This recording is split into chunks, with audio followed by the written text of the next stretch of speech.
اللہ تعالیٰ نے یہ فرما دیا کہ تمہارا انصاف تمہارے عمل کے مطابق ہوگا۔ پھر بار بار ارشاد ہے کہ میری رحمت سے مایوس نہ ہونا۔ ہم تو مایوس نہیں ہوتے مگر ہمارا عمل اس کی رحمت سے مایوس کرتا ہے۔ جب وہ کہتا ہے کہ میری رحمت سے مایوس نہ ہونا تو اس کا مطلب کیا ہے کہ تو اپنے عمل کی بے عملی سے مایوس نہ ہونا۔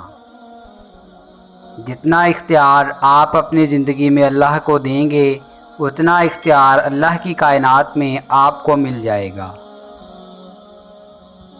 اللہ پر راضی رہنا سیکھو، زندگی پر راضی رہنا سیکھو۔ دوسروں کے عمل سے پریشان نہ ہوا کرو۔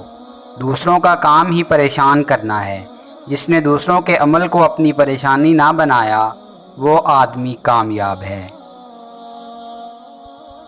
حقیقت آئینے کے عکس کی طرح ہے۔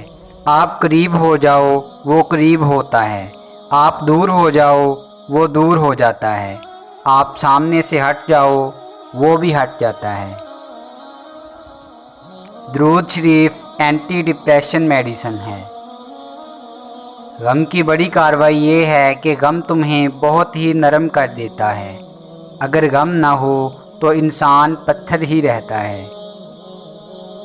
خوش نصیبی کسی شے کا نام نہیں، سماجی مرتبے کا نام نہیں، بینک بیلنس کا نام نہیں، بڑے مکانوں کا نام نہیں، بلکہ خوش نصیبی صرف اپنے نصیب پر خوش رہنے کا نام ہے۔ یہ کتنے غور کی بات ہے کہ جس انسان پر اللہ درود بھیجتا ہے اسے یتیمی اور غریبی سے گزرنا پڑا۔ عجیب بات ہے، نبیوں کے نبی ہیں، پیغمبروں کے پیغمبر ہیں، دنیا کے ہر انسان سے زیادہ معزز ہیں اور وادی طائف سے زخمی ہو کر نکلتے ہیں، اور اللہ آپ کے ساتھ ہے۔ بات تقرب کی ہے، تعلق کی ہے، ثروت و دولت کی نہیں۔ اگر گھر میں چراغاں ہو اور دل میں تاریکی ہو تو کیا حاصل؟ اگر غریبی میں سرمایہ یقین مل جائے تو ایسی غریبی پر ہزار خزانے قربان۔ گناہوں میں مبتلا انسان کا دعاؤں پر یقین نہیں رہتا۔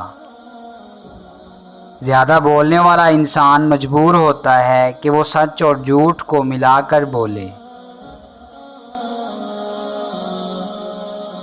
دوستو، اگر آپ کو ہماری کاوش پسند آئی ہے تو پلیز ویڈیو کو لائک کریں، شیئر کریں اور کمنٹ باکس میں کمنٹ کر کے اپنی رائے ضرور دیں، اور ہمارے چینل کو سبسکرائب کر لیں اور بیل آئیکن کو پریس کر دیں تاکہ مزید نئی آنے والی ویڈیوز آپ تک براہ راست پہنچ سکیں۔ ملتے ہیں نیکسٹ ویڈیو میں، تب تک کے لیے اپنا اور اپنے اپنوں کا خوب خیال رکھیے گا۔ اللہ نگہبان۔